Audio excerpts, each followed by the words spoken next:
¿Por qué estamos haciéndolo? ¿Por qué Bitcoin? Yo personalmente empiezo mi carrera profesional en 2008, un año bastante trágico para la industria financiera. Y no digo trágico porque se haya quebrado Lehman Brothers, sino porque yo creo que nos abrió los ojos y mostró las verdaderas, no las intenciones, yo no creo que la intención haya sido mala, pero las consecuencias de cómo funciona el mundo. Para los que no saben, en 2008 se vino una crisis inmobiliaria muy fuerte en Estados Unidos. Los bancos estaban cometiendo algunas acciones, digamos, un poco inescrupulosas. Lo que estaban haciendo era prestarle a personas que no iban a poder pagar por esos préstamos. Incluso en algunos casos les prestaban a personas para que tuvieran dos casas, y estas personas las denominaban ninjas porque eran personas que no tenían ingresos, no tenían trabajo y no tenían activos. No income, no job, no asset. Y aún así les prestaban dinero. ¿Qué pasó? Pues que eventualmente estas personas no pagaron sus deudas porque no tenían capacidad para hacerlo, pero los bancos lo que estaban haciendo, o parte de lo que estaban haciendo, además de prestarles, es que cogían los préstamos, los empaquetaban, los juntaban varios préstamos y los vendían como un nuevo producto de inversión. Entonces, obviamente, ¿quiénes salieron afectados? Pues todos los inversores que habían confiado en los bancos o que habían confiado en Fannie Mae y Freddie Mac, que eran como las titularizadoras, en las personas o las entidades encargadas de empaquetar estos préstamos.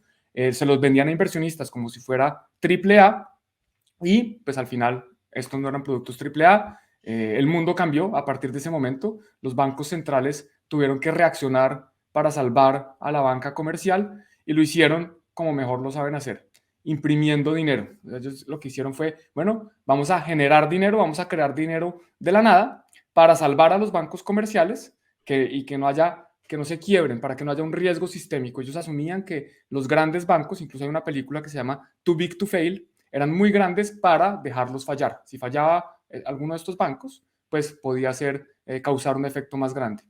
Entonces, pues Bitcoin al final nace como una reacción de esto. Pero antes de entrar en Bitcoin, hay que tener claro que los bancos centrales, a pesar de que están, digamos, formados por personas profesionales, seguramente con bastante reputación, y de pronto con intenciones que yo no creo que sean perversas, pues son personas que pueden cometer errores y definitivamente no tienen nuestros intereses, o más bien, nuestros intereses no es su principal preocupación.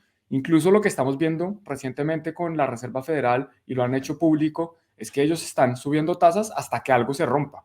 Literalmente han dicho, hay anuncios públicos de distintos representantes del Banco Central de Estados Unidos, de la Reserva Federal, diciendo que esperan que el desempleo aumente para empezar a moderar su política monetaria, para empezar a dejar de subir tasas. O sea, ellos quieren que haya personas en la calle porque ellos consideran que esa es la forma correcta de controlar la inflación.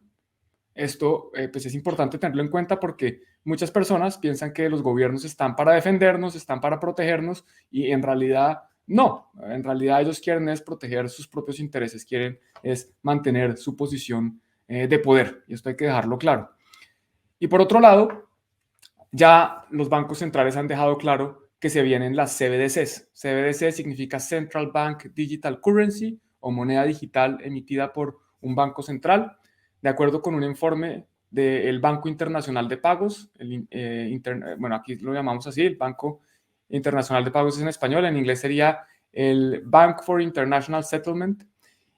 El 90% de los bancos centrales del mundo ya está trabajando en su propia CBDC, ya sea el Banco Central Europeo, que Christine Lagarde, la presidenta del Banco Central, lo ha hecho público en múltiples ocasiones. Yo estuve reunido incluso con algunos representantes del Banco Central de Colombia por allá en 2018, y ya estaban empezando a hacer experimentos, o sea que esto está avanzado. El Banco Central de Uruguay ya tiene también una prueba piloto, ha realizado pilotos. El Banco Central de China, el People Bank of China, el Banco de la Gente de China, porque así lo llaman, como es esto, todo es de la gente.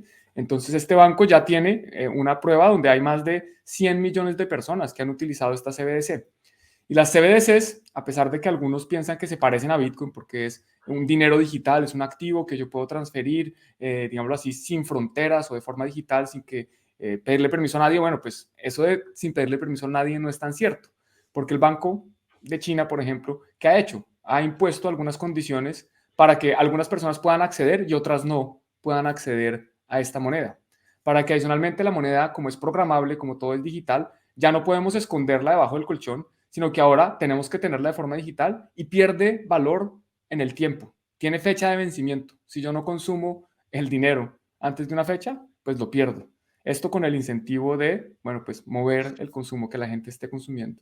Y tienen otra serie de perjuicios bastante grandes para la ciudadanía y es, por ejemplo, la pérdida de privacidad. Ya todas las transacciones pues, van a ser vistas por el Banco Central. Si yo, por ejemplo, estoy comprando una medicina que yo no quiero que mi empleador sepa, y si mi empleador es el gobierno central, pues de malas, me toca comprarla a través de esta moneda y esto es pues, terrible, que sepan que yo estoy comprando algo que no quiero que sepan.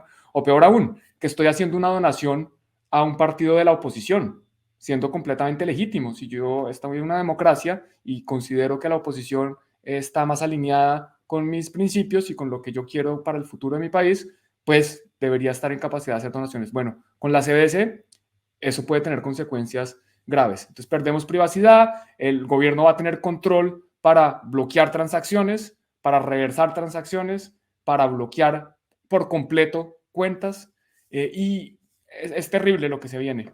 Entonces, gracias digamos, a un futuro donde se preveyó esto, nace Bitcoin. En 2009, Satoshi Nakamoto, bueno, en realidad en 2008, Satoshi Nakamoto publica el white paper de Bitcoin tan solo mes y medio después de la quiebra de Lehman Brothers. Entonces se caen los mercados, se cae la bolsa, el gobierno empieza a imprimir dinero, el Banco Central, que en teoría es independiente del gobierno, empieza a imprimir dinero y Satoshi Nakamoto dice, bueno, pues yo vengo trabajando en esta moneda digital, aquí está un white paper donde explico de qué se trata. Esto fue el 31 de octubre del 2008, el 1 de noviembre en algunos países del mundo, y el 3 de enero ya nace Bitcoin, digámoslo así, la parte más física. O sea, se crea el primer bloque de Bitcoin, donde Satoshi Nakamoto deja muy claro desde la creación del bloque Génesis, de este primer bloque, que esto es una protesta, de cierta forma, en contra de la impresión de dinero. ¿Por qué lo deja claro? Porque tiene aquí este titular de The Times, que es una publicación del Reino Unido, donde dice Chancellor on the brink of second bailout for banks. Básicamente aquí dice el canciller está al borde del segundo rescate a los bancos. Y este periódico, este titular, pues cumple dos funciones. Primero, demuestra que este primer bloque fue creado él o después de el 3 de enero del 2009, porque esta información solo se dio a conocer al mundo. Antes del 3 de enero del 2009 no existía. Bueno, Satoshi Nakamoto la incluye en el bloque, o sea que este bloque tuvo que haberse generado el 3 de enero o después. Antes no había podido haberse generado. Y también, pues, dejando aquí claramente su voz de protesta, porque también pudo haber incluido acá este otro titular que dice Israel se prepara para enviar tanques y tropas a Gaza. Pero no incluyó ese. Incluyó este porque lo tiene claro qué es lo que quería dejar el mensaje. Entonces nace una alternativa a este sistema, digámoslo, monetario actual, sistema financiero, que tiene bastantes defectos, como hemos mencionado previamente, y que durante el transcurso de las distintas sesiones vamos a profundizar un poco más. Y hasta ahora, pues es la mejor alternativa. Aquí tengo algunas estadísticas. En 14 años que tiene Bitcoin de funcionamiento, ha estado disponible prácticamente el 99.98% y este número sigue aumentando. Solo ha estado de baja en 14 horas durante todo este tiempo. Ha estado de baja en 2 ocasiones muy puntuales que tocó, pues esto era código experimental, entonces había que verlo. Pero en los últimos 10 años, desde 2014, como pueden ver aquí, Bitcoin ha estado funcionando el 100% del tiempo. O sea que es un sistema que es una alternativa, puede haber más y puede que en el futuro se sigan inventando, pero hasta el momento está, desde mi punto de vista, demostrado ser la mejor alternativa, muy confiable y con unas características que vamos a seguir explorando y una forma de utilizarse también muy práctica que hacen que desde mi punto de vista, de nuevo, sea la mejor alternativa hasta el momento. Y para algunos es la única alternativa. No es que sea la mejor, no es que sea una más, no, es que es la única, no tienen otra opción. Aquí, por ejemplo, está el caso de esta niña en Afganistán. Este ejemplo lo saco del primer libro que yo me leí sobre Bitcoin y criptomonedas en general en 2017, cuando yo empecé a estudiar. Y el libro habla del caso de esta niña que empieza a aprender programación, pero es que resulta que en Afganistán las mujeres no pueden tener propiedad, las mujeres no pueden tener una cuenta de ahorros, no pueden tener una cuenta bancaria, no pueden tener una casa, no pueden tener nada, no pueden tener propiedad, ellas son propiedad en Afganistán. Entonces esta niña se da cuenta que a pesar de que al gobierno no les gusta que tenga propiedad, o a los talibanes no les gusta que tenga propiedad, o a cualquier miembro de su familia no les gusta que esta niña pueda tener sus propias cosas, pues que por internet hay una cosa que se llama Bitcoin y que ella puede empezar a ofrecer sus servicios, que el mundo demanda sus servicios, que el mundo quiere que esta niña utilice sus habilidades de programación y está dispuesta a pagarle. Pero no le puede pagar por PayPal, no le puede pagar por banco, porque ya esta niña tiene prohibido el acceso a estos servicios, pero sí le puede pagar por Bitcoin. Entonces, para esta niña, Bitcoin literalmente abre un mundo de oportunidades. Esta niña puede empezar a mejorar su calidad de vida, la calidad de vida de su familia. Puede empezar a comprarse un mejor ordenador, un mejor computador, empezar a pagar internet más costoso, empezar a utilizar herramientas de privacidad para, por ejemplo, VPNs o cosas que tiene que pagar para poder hacer mejor su trabajo. Puede empezar a comprar electrodomésticos gracias a Bitcoin, o más bien, Bitcoin lo utiliza como herramienta, en realidad es gracias a ella, es gracias a su trabajo, pero Bitcoin es una herramienta que le permite utilizar su trabajo y sacar el máximo provecho del mismo. Y nosotros creemos que Bitcoin es una herramienta que le permite a muchas cosas, a muchas personas, muchas cosas distintas. Por ejemplo, también para muchos, no solo esta niña de Afganistán, en este momento, más o menos un cuarto de la población mundial, o sea, el 25%, 2.000 millones de personas. No lo veamos como que eso es un número, ¿no? Son literalmente 2.000 millones de personas que carecen de acceso a una cuenta bancaria. Y muchos otros se llama subservidos, o sea, que pueden tener una cuenta, pero no tienen todos los servicios que pudieran tener.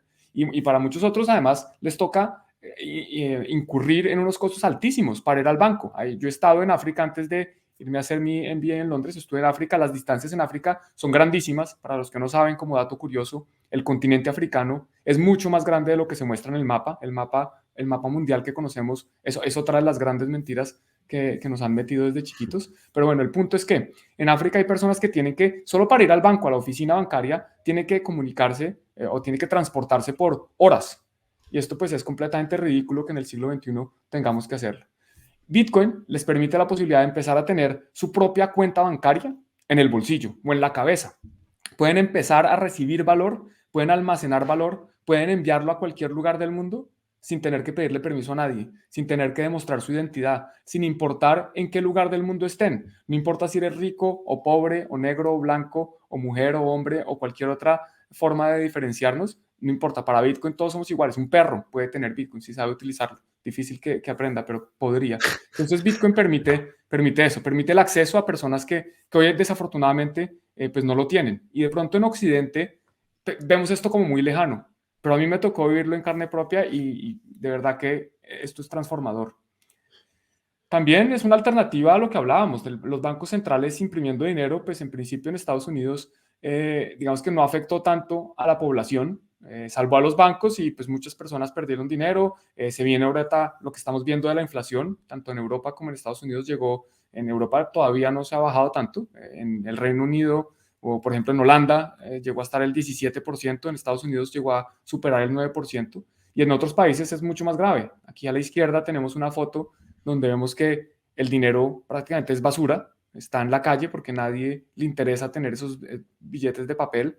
Y a la derecha tenemos un billete muy representativo de 100 trillones de dólares. Esto en realidad son 100 billones en español, pero en inglés son 100 trillones, 100 trillion dollars, donde demuestra que esto se les ha subido a la cabeza, el poder de imprimir dinero, que lo están utilizando con unos fines que no son necesariamente los más correctos. Y bueno, Bitcoin protege contra esto. Como vamos a ver, no hay una forma de que nadie pueda imprimir más Bitcoin de los que están programados. Y no solo, no hay nadie que pueda decidir cuánto más imprimir, ni cuándo hacerlo, sino a quién dárselos. Que eso es algo, para mí, lo más grave del sistema monetario actual. Y es que los bancos centrales no solo deciden, bueno, vamos a imprimir. Bueno, ¿cuánto vamos a imprimir? ¿Cuándo lo vamos a hacer? ¿Y a quién se lo vamos a dar? Es que para mí eso es lo más grave, que hay unas personas que deciden quién recibe el nuevo dinero. Eso es lo que más me preocupa a mí. Y bueno, pues Bitcoin soluciona eso. Por eso Bitcoin, por eso es que estamos acá. Y también nos devuelve a nosotros el control de nuestros ahorros, por ejemplo, y también me ha tocado vivirlo y lo veo cada vez que voy a Colombia, mi país. En el mundo hay 70 millones de desplazados. Muchos de estos desplazados, por ejemplo, Venezuela, de los países más afectados, se ha ido cerca de 4 millones de la población, ha salido en los últimos 4 años más o menos, o 5 años. Venezuela es un país de más o menos 30 millones de habitantes, o sea, más del 10% de la población se ha tenido que ir y muchos de ellos pasan por Colombia. Antes de Bitcoin, tenían que irse con lo que pudieran poner en su mochila, en su maleta, lo que pudieran arrastrar en bolsas, pasando el río, porque además la mayoría de lo que tuvieran se los iban a quitar o la policía o los grupos armados ilegales, o cuando llegaran a Colombia tampoco eran bienvenidos, y pues tenían que moverse de su país, estaban siendo desplazados, no había oportunidades, tenían que irse a otro lado y tenían que llevarse lo que pudieran. Si les cabía el televisor, buenísimo, si no les cabía el televisor, pues no podían llevarlo. Hoy con Bitcoin pueden moverse por el mundo moviendo su valor sin pedirle permiso a nadie, pueden cruzar fronteras sin que nadie los robe, porque pueden aprenderse unas palabras en su cabeza o pueden llevarla anotado en un papel o pueden llevarla anotado en distintos papeles por si se moja, por si se daña, por si se les roban el papel, entonces solo anotó la mitad. Hay distintas formas en que pueden mover este Bitcoin, de nuevo, sin demostrar su identidad, sin que nadie los pueda parar en la frontera, o los pueden parar, pero no les pueden quitar sus recursos. Y de cierta forma, yo también me puedo beneficiar de esto. Todos nos podemos beneficiar de esto. El día que queramos irnos por alguna razón, X o Y, porque queremos irnos, el dinero que nos hemos ganado con el fruto de nuestro trabajo es nuestro, o debería serlo. Yo no sé si alguien piense distinto, pero pues, Bitcoin nos permite eso. Y finalmente, para terminar esta parte de por qué Bitcoin, Bitcoin es visto como distintas cosas para distintas personas. Hay personas que lo utilizan o lo consideran una moneda, hay personas que lo consideran un activo refugio, por eso lo llaman también el oro digital, otros un activo especulativo, como mencionaba Gael, hay personas que están haciendo trading intradía todo el tiempo, apalancados, mirando, utilizándolo. Todo esto para mí es legítimo. Personas que lo utilizan como una herramienta de ahorro. Personalmente yo creo que más que inversión, para mí es ahorro porque yo lo tengo ahí guardado, yo no estoy mirando cuándo comprar y cuándo vender, yo estoy pensando en el futuro de mi familia y es un ahorro que estoy teniendo ahí. Y no importa cómo cada uno lo vea, Bitcoin puede ser distintas cosas. Lo que sí es una realidad es que no va a dejar de existir. Bitcoin llegó acá, Bitcoin está acá para quedarse, destruirlo, desaparecer Bitcoin es prácticamente imposible. Y pongo este meme, esto es un cartoon que antes decía, esto es una junta directiva, digamos, de un banco, por ejemplo, y el banco dice, oiga, tenemos que repensar nuestra estrategia de desear que Bitcoin desaparezca. Creo que esto ya es una realidad, ya los bancos y las distintas compañías lo han asumido. Antes el meme original decía, tenemos que repensar nuestra estrategia de esperar que el Internet desaparezca. El Internet no va a desaparecer, Bitcoin no va a desaparecer, nos puede gustar o no gustar. De pronto hay personas que dicen, no, mire, todo lo que usted ha dicho no me gusta. Yo quiero que el gobierno controle el dinero, que la gente tenga que pedir permiso para abrir su cuenta, mejor dicho, es legítimo, pueden querer eso. Pero lo que no pueden querer es que desaparezca porque no va a pasar. Entonces hay que adaptarnos a la nueva realidad. Bitcoin está acá con nosotros y pues qué mejor que aprender de esta herramienta y de cómo beneficiarnos de algo que desde mi punto de vista es inevitable. Algunos también pueden creer que va a desaparecer, pero bueno, creo que están en otro mundo.